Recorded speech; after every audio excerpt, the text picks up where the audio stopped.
I'm Al Bledsoe from VFW Post 1108, Richmond, Indiana, and welcome to another program of Proudly We Served. And as always, we'll go around and everybody will introduce themselves, and then we'll come back with some questions.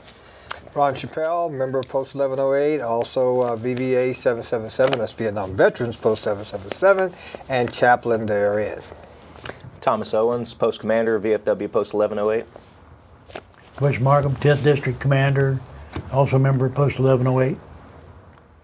All right. Okay, thank you. And before we get started, I'd like to just say that these gentlemen that we have as our guests today, all of their time is donated. They are not compensated for the time that they spend. And when you get to be the commander of the VFW or 10th District Commander, the paperwork and just the communication to those other clubs to make sure things are done right, all of that is done as that's donated time. They don't get really paid for this stuff. So it's really important to know that we need more people like them that are willing to come to the line and volunteer their time, give their talent, anything that they can do. These posts, not only the VFW, but the American Legion posts and AMVETS, all of them in town need support and help, because as we go along in time, the generation that's doing this is going to start fading away just a little bit. So we just need to get more volunteers and get more involved in what we're doing. And with that, I'm going to ask Thomas about the changes at Post 1108. I'd say the biggest changes that we've been trying is adding entertainment to try to bring people in the door. The more people that we can get in, the more members we may gain. Right now, the eligible membership is so low compared to what it has been in the past, and even if we've got every eligible veteran to join us, it still wouldn't be enough to carry on our organization. So anything we can do to get people in the door to support what we're doing is going to be a positive thing. We've also got into getting back into the community service as far as supporting children programs, sports things, stuff like that, to where our name's getting out there. Anything we can do to get our name out there to where people actually know what the VFW stands for is what we're trying to do. You know, I think it would help for people to know just what the VFW is. I did a little research as we were discussing this morning, and the VFW has its roots back in 1899. None of us remember. Says you're a graduate. With veterans of the Spanish-American War in 1898, and then the Philippine insurrection, 1899 to 1902. And the veterans from those two wars formed the first VFW because there were issues of benefits, compensation, medical, and that kind of thing. So that's our roots. You know, so, but we do so much more than that today, as you were saying. We provide help for veterans and their families in so many ways. The main purpose of the VFW was congressional issues, and it's still a very hot topic now. I mean, every little thing that affects veterans in Washington, or even at state level, the VFWs are watching. Yeah. And they have a little email they'll send around. I forget what it's called now, but you get it every week. It tells you everything going on. Yeah. Everything they're trying to do or they do, whether it's good or bad or indifferent, they're going to let you know, so you try to stay up on it. It's a powerful organization. It says here 1.9 million members. And that makes it, that's a lot. When you think about it, it's more than members. We're brothers. Yeah. Because we've all been in a combat zone. It makes us a little bit special, I guess. I mean, I feel that way anyway. Yeah. On the membership piece, though, and I've been asked by folks who have served in the military, you have to be a veteran of a foreign, or you have to serve on foreign soil, correct? Correct. You have to have the ribbon from that campaign. Exactly. You don't have to have boots on the ground because Navy would qualify, or Air Force if they were, bombing, whatever. Okay, so if they were in the zone. If they were in the war zone and awarded the ribbon for that specific conflict, they're eligible. Right.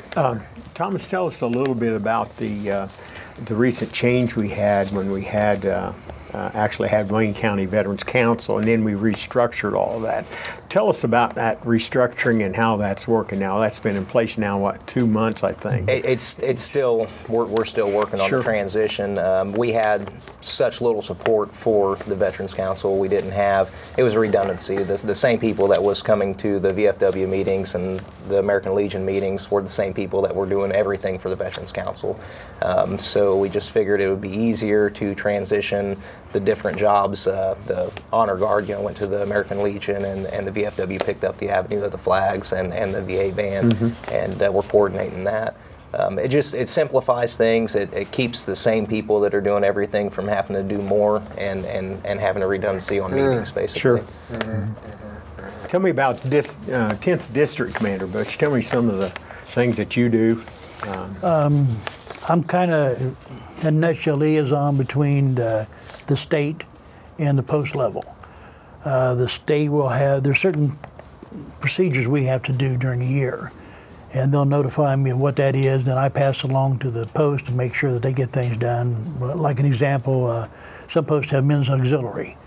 We have to have a complete roster of every person that's in the men's auxiliary now. And there's a couple posts that don't have men yet, so I have to contact them and find out why and try to get it turned in. If auxiliary, they're not actually members? They're men's auxiliary. They are members of a separate entity, men's auxiliary. Okay. Some posts have that, we don't. Okay. It's not like what used to be called the ladies auxiliary, which is, we'll probably hit that in a few minutes. Yeah. And then they had a men's auxiliary. Not real sure the qualification of men's auxiliary because we don't have one. But I would see that maybe as service persons, perhaps who have not served in foreign soil. It can be the way it is the same as I don't know if they've approved that yet. There was talk about that being voted on a national level, but I'm not sure that they actually approved that. But we actually have a men's auxiliary here in town, though, don't we? No. We don't have it yet. Finalized. It hasn't been finalized yet. No. We've started the paperwork, and then this big change come through national. And what that was is they made everything gender friendly now. As of August the 20th, I believe, there's no more ladies auxiliary. It's just VFW auxiliary. Men and women can both join it. Some of the posts have a men's auxiliary. They have the option to stay with the men's auxiliary or go to the VFW auxiliary. And we'll just have to wait and see how that all plays out, because like I said, it doesn't happen for, well, another 20 days or so. Why do you suppose they did that, Thomas? Did they change that to draw more membership, to encourage the younger crowd, if you will, to come? What do you suppose, what's all that about? I'm not really sure why they did it. There's a lot of ideas why they would have done it. It's going to add a whole lot too.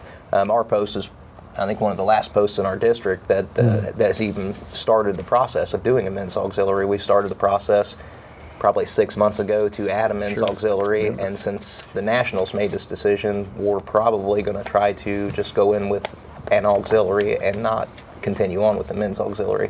The men's auxiliary, the way it was set up, the eligibility was very similar to the ladies' auxiliary. The reason they added that basically is because for all these years there's always been a ladies' auxiliary, because for all these years it was usually men in combat. Well, now you have women combat veterans, and so if their husband wanted to join, well, there's no organization available for them to join until there's a men's auxiliary. Well, now that they're going to offer an auxiliary, just a plain out auxiliary, that's going to allow men to join that as well. So a woman combat veteran, her husband can join under the auxiliary or under a men's auxiliary. So it just opens up the door for both sides to be able to join and be a part of it. That makes sense. This post at 1108 in Richmond is a pretty active post. I know from going to some of the district meetings, we have a good participation level from the men from 1108. Tell us a little bit about how do we encourage growth in the VFW? How do we encourage men to join the VFW that really have the credentials, if you will, to join the VFW? What can we do to improve that? Is there someone have the answer to that? I wish there was a magic answer. I mean, they've been searching for a long time. To me, you've got to give them something, a reason to want to join. What I've heard most of them from the younger veteran, they didn't like the old smoky dingy dive, quote VFW. Like our post is real bright. We've done a lot of changes. Between him and I, we spent a lot of money changing that place. Sure. And people like to come in. But a lot of the posts are still, they're not financially able to do like we are. We offer internet service, as an example. And like Thomas mentioned, entertainment. We have a wide variety of entertainment. I think they have a comedian coming. We've had bluegrass. We've had just different bands and entertainment. Solo guys would come in and play. Something you're going to find, or something to be proud of. These guys, they look good. They're everywhere. They're all dressed alike. They look good. I've heard that several times. The people like to see the VFW show up because we're all dressed alike. We've all got the same shirt on. Sure. We come to a funeral or any kind of a showing, and it kind of makes them proud. Back in the military thing. Yeah. But unless you've got something for a reason for somebody to join, why would they? Yeah. I can save my $30 and go out to dinner. Yeah. They don't realize we'll feed them a lot cheaper than that. Well, I think the interaction that you have with men at the club, there's that bond of certain bond of people that are veterans of foreign war, be they an auxiliary, be whatever they are. There seems to be that bonding that goes on, and it just seems to me like that we need to get out there more. We need to promote more of what we're actually doing, and don't be afraid to spend the money. If you promote, sometimes you'll get people that normally wouldn't come, and I think this club does a good job of that. Well, I think another part of that too is when you go off to service, and whether you go to war or not, you have that experience of engaging just a multiplicity of cultures and ethnicities. Right. So then when you come back, and then in your community, you've dealt with some of the stuff, negative stuff that you perhaps have learned at home. You found out that stuff wasn't true. Right. You get back here, and then you start engaging your brothers and sisters, from different cultures and ethnicities, and it just makes a wonderful gathering of people. I enjoy it when we get together for different things. And by the way, I need to say that a friend of mine passed away not too long ago, Pastor Dale Dangerfield, and VFW came in the honor guard, and I have had nothing but absolute rave, positive responses from people about how well the group did. It was just wonderful. That's all that pride. We're special. We think we are anyway. Well, not most of the idiots probably, but when we do those little pass-throughs at funerals, sometimes we maybe don't take that as serious as it really is, but it's amazing to me the after effect of when you talk to people that were there and they said, well, I didn't know you guys did that kind of stuff. Well, it's a very small thing to do for a family. Right. And I think that's one thing that has sparked on here the last 2 or 3 years, and that's been carried on with Thomas. He's pretty disciplined in making sure that all of that happens. That's just a small thing in the community. That's another thing we're going to talk about is some of these programs that we have that really nobody participates in. Thomas, do you want to give me a couple of those and just give me a little overview of that, and then we'll go to Butch for the same question. I'd say probably our toughest job to fill is our color guard. We've had a lot of problems with that. We try to get within our membership the people to support that, and because it's a VFW color guard, we don't do it too much when we're requested, which is usually maybe 5 times a year. We'll do it more than that if we're requested, but normally we're lucky to get 3 to 5 guys to show up for that, and we've asked and asked and asked to try to get people to help us with it, but everybody's volunteering. It's the same people doing the same thing, and that's why we need new people. We need other people that want to put a uniform on and go out and represent the VFW. It's an honor to do the color guards, to do the walkthroughs. I mean, it's an honor. It only takes a few minutes of your time, maybe 15 or 20 minutes out of your day, but you go home feeling good, when you do stuff like that. We went to the honor guard, which is kind of, I agree totally with that, that's where we really need a lot of support. We went to, I believe it was Centerville, and there was 3 of us, I think 4 of us that did that. And a couple of the people that were not military people said that they couldn't believe that men would take the time to do all of that.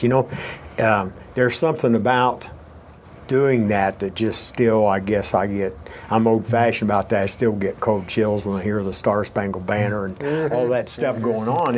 And for men to volunteer their time, and that's what we're talking about today more than anything, is what can we do to drive this force to bring the membership up, get the younger guys involved. And Butch, do you want to talk about another couple Let me of say these? this now. I would help out more in that area, but I tried not too long ago to put my uniform back on. I can't. It ain't working. We'll buy you a new one. If you're interested, we'll suit you. We'll get you suited up somehow. They make jumbo petite. Yeah, trust me.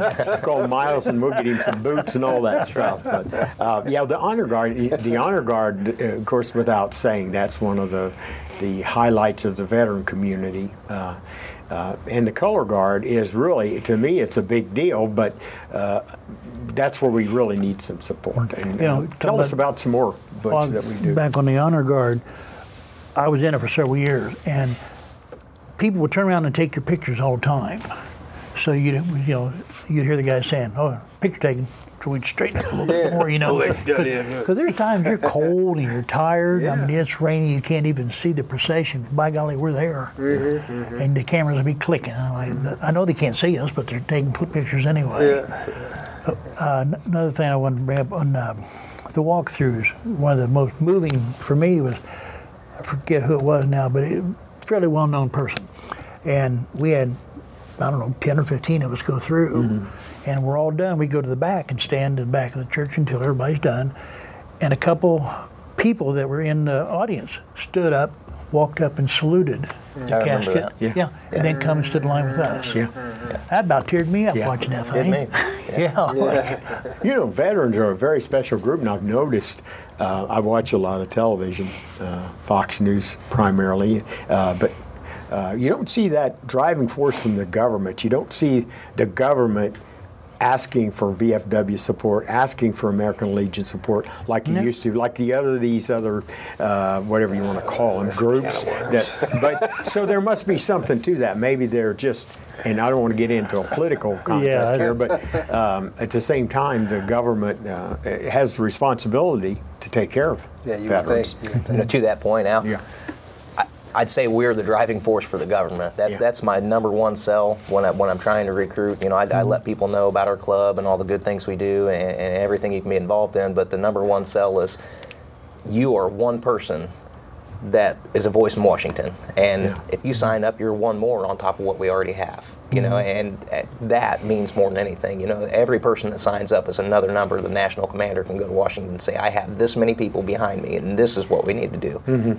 That's where we're getting benefits. That's why we're getting the VA to step up and pick up and take care of guys that they've forgotten for years. Sure. And 2 million people, 2 million people. I mean, we try to make sure they know we're there. We'll wear little hats.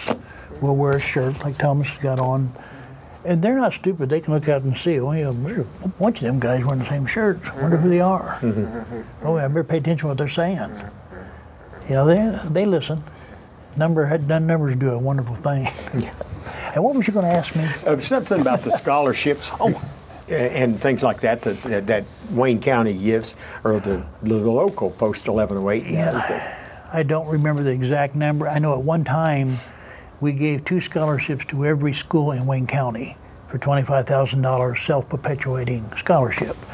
I think we've increased since then. Thomas would probably know the exact number. I'm pretty sure it was $18,000 last year in scholarships. We do, it's $1,000, I think $1,000 for the smaller high schools, and then $2,000 for the larger high schools. I'm pretty sure we do 3 for Richmond High School and 3 for Centerville.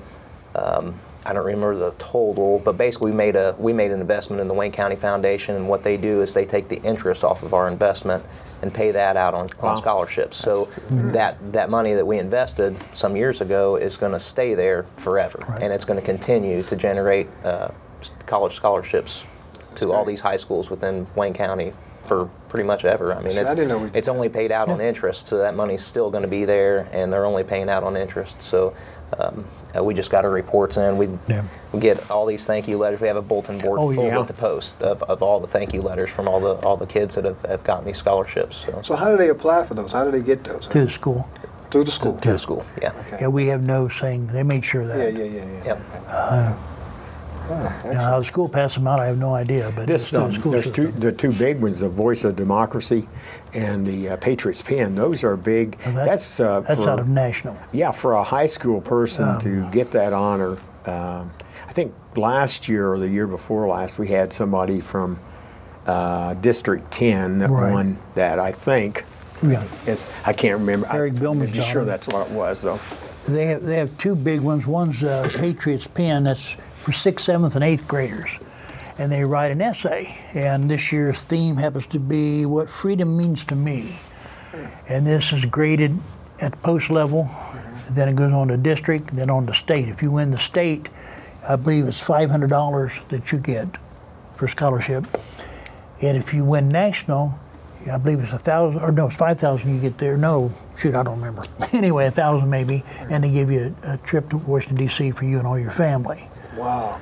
The other one is Voice of Democracy, and that is 9th, 10th, and 11th graders.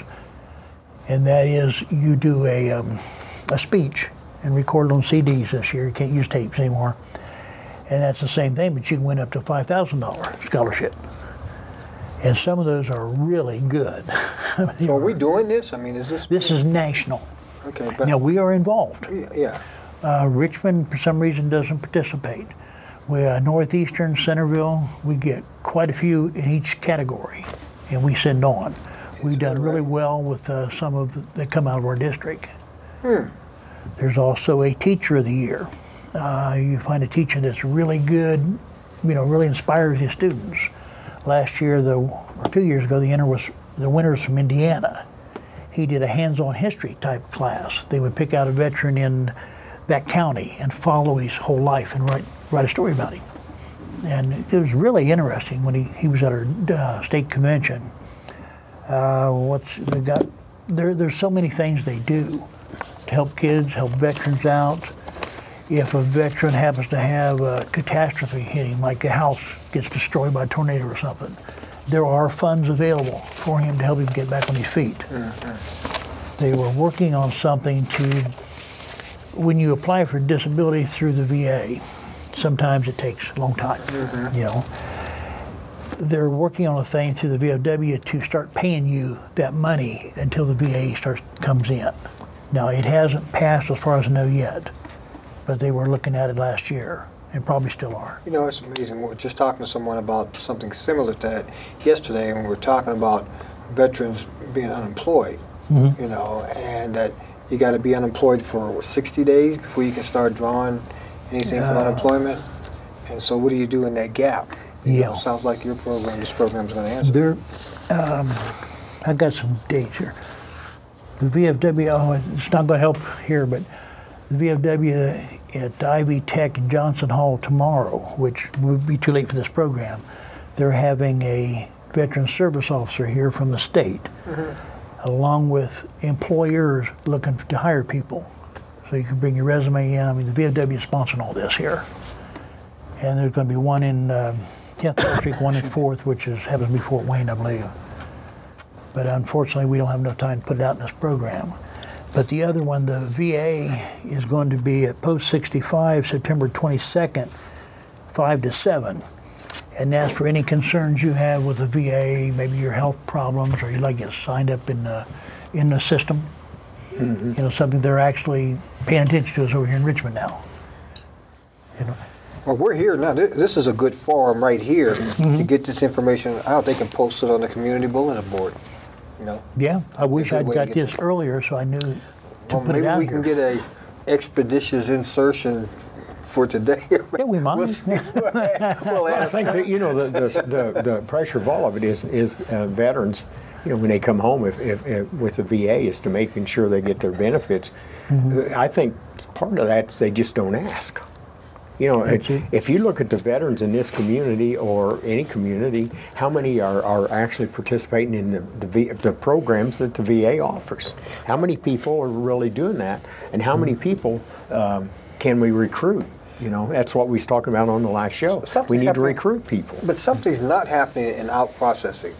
You know, because I don't recall when I out-processed anybody telling me anything about the Veterans Association or VA or anything like that. You're a Vietnam guy, though. That was you wasn't allowed. That wasn't allowed. You know, but I'm just saying, you know, Yeah, I think that's where we we need apparently to talk were. to them about that. I was going through some old paperwork the last couple of months, and I found all kinds of stuff from the VFW in my stuff from the Army. Is that right? So apparently they had talked to me, but you know, I want to go home. Yeah. You know, they gave me a little medal, you know, a little freaking thing. We're getting down on time. We're getting down on our time. So, Thomas, just give us one thing that we can do to improve membership at the VFW and give us your take on that. I think the biggest thing is just getting the word out there, letting people know what we do. It's veterans serving veterans. You know, it's all about helping our brothers and their sisters and moving forward as a group, as a brotherhood.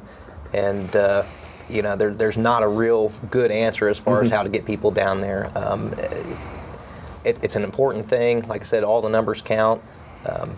There's not a silver bullet to it. Sure. There really isn't. So, If the spouse is passed on that was a service member, can that spouse come and be a part of it? Absolutely. Yeah. I think that's important to know. 'Cause Before we cut off, I'd like to touch again on the Patriot Spin and the Voice of Democracy. Okay, good. Those are really important programs. It's super patriotic. The themes are always great. You know, one's an essay, one's a speech.